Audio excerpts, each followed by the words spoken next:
यहाँ सामने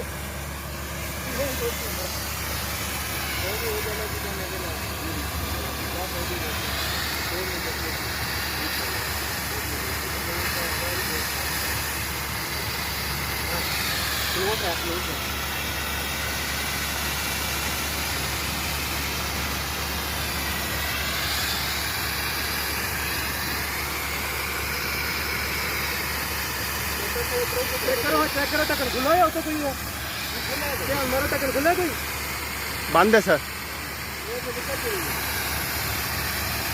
लीक हो गया है भाई बंद नहीं है लीक हो गया है